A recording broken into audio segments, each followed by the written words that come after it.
Drama komedi Tobatnya Preman Sekolah. Abdu diperankan oleh Rosiana. Laila diperankan oleh Mirna. Ibu Sarofa diperankan oleh Nela. Rukman diperankan oleh Irma. Vera diperankan oleh Pipi. Riko diperankan oleh Nadia. Rudi diperankan Imai Nurita. Peran pembantu Sonia, Berry, Eru, Lastri, Ramita, dan Paranita.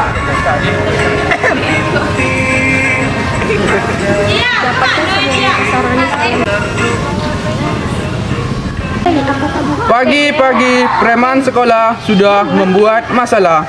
Mereka adalah Abdu dan Rudi.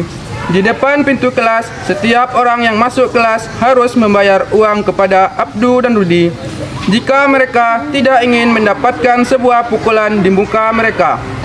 Dari kejauhan, 3 anak pejabat tinggi sedang berjalan menuju dalam kelas. Mereka adalah Rukman, Vera, dan Riko. Abdu dan Rudi telah menunggu mereka dari tadi.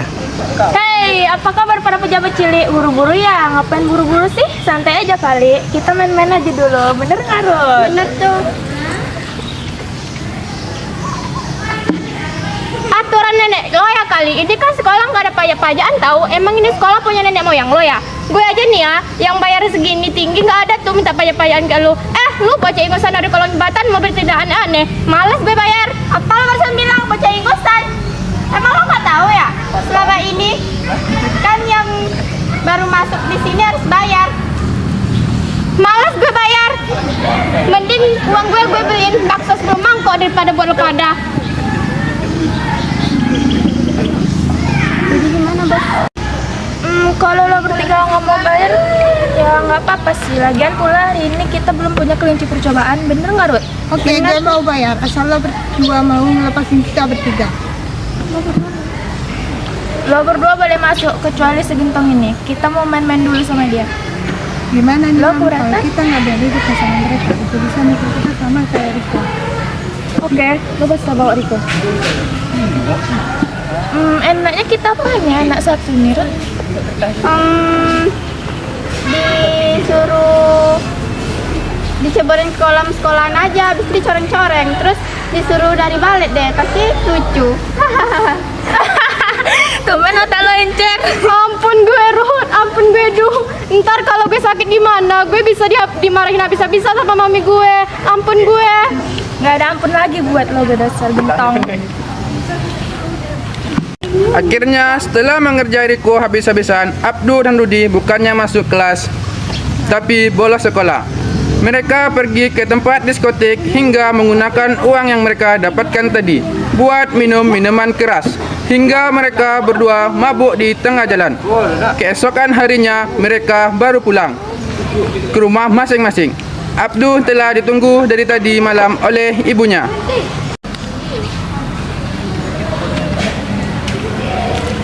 Dari mana aja kamu nak? Kenapa kamu baru pulang pagi ini? Sudahlah Bu, nggak usah dibicarakan.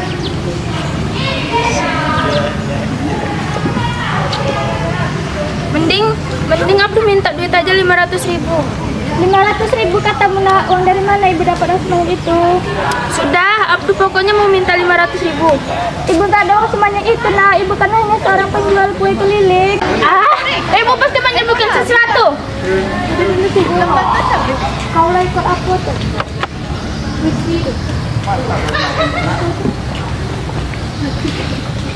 Kami sehari udah bang. Jangan Abdu, jangan kau ambil cincin ini. Ini adalah cincin peninggalan almarhum ayahmu ketika ibu menikah dulu. Dasar orang tua bawel. Jangan Abdu, ibu mohon nak, jangan. Abdu meninggalkan ibunya begitu saja. Layaknya ia tidak mengenal ibunya lagi. Kemudian ia pergi ke pasar untuk menjual cincin itu. Lalu ia menelpon Rudi. Halo Ruth, lo lagi di mana? Di rumah nih. Bagus kalau gitu, mendingan lo ikut gue sekarang. Kita ke diskotik. Kita minum-minum sepuasnya di sana nanti. Tenang aja. Tenang aja, gue yang bayarin kok. Udah cepetan. Gue udah di depan rumah lo nih. Oke, Bos. Akhirnya mereka pun pergi bersama ke diskotik hingga larut malam. Setelah puas harian di diskotik, akhirnya mereka berdua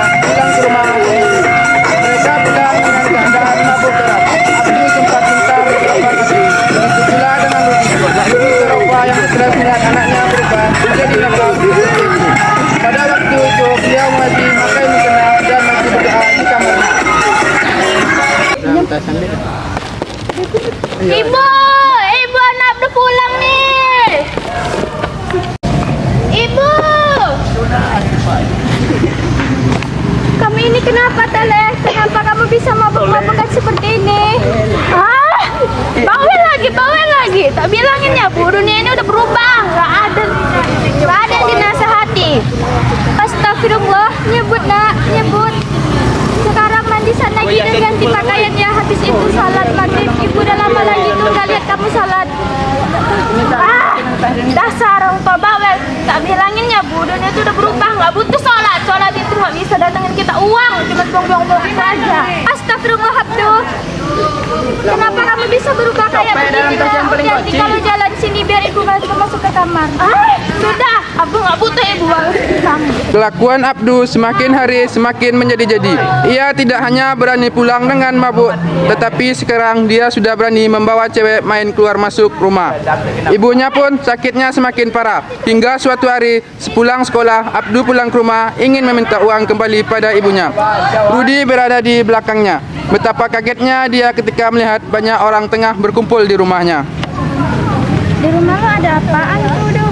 Masa orang-orang pada nagih hutang sama ibu sih? Sembarang aja lo. Ini ibu arisan kali. Wah, ini kesempatan bagus tuh. Kita bisa minta uang lebih sama ibu gue. Ayo cepetan ke sana. Ya udah, ayo.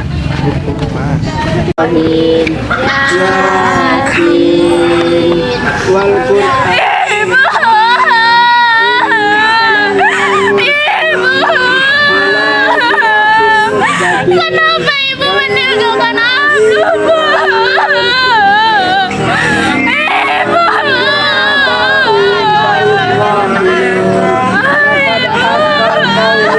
Maafkan semua kesalahan Abdu, Bu. Abdu janji akan menjadi anak yang saleh dan baik, Bu. Seperti yang ibu inginkan.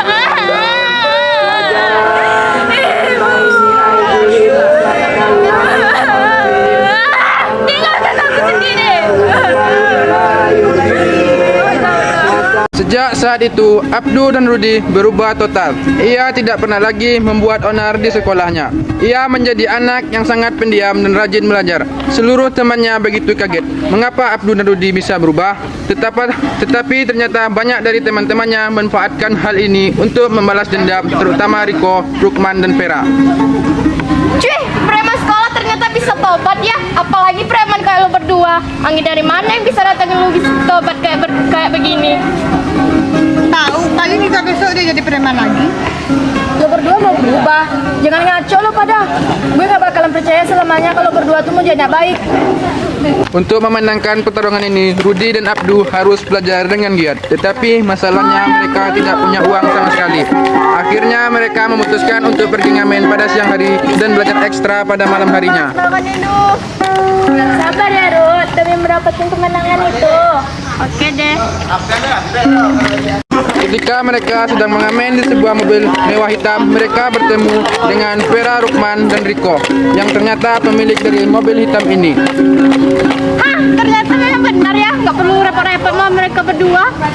Tahu, kita aja siang ini mau pergi lah. Lo malah ngamen dengan jalan nggak tahu malu lo. Ini gue punya uang 50.000 buat lo ambil aja mumpung gak lagi baik. Tuh, makan dulu dah gue. Apa jadi kerjain. Nah, akhirnya mereka dapat hidup rukun walaupun sebelumnya ada pertentangan di antara mereka.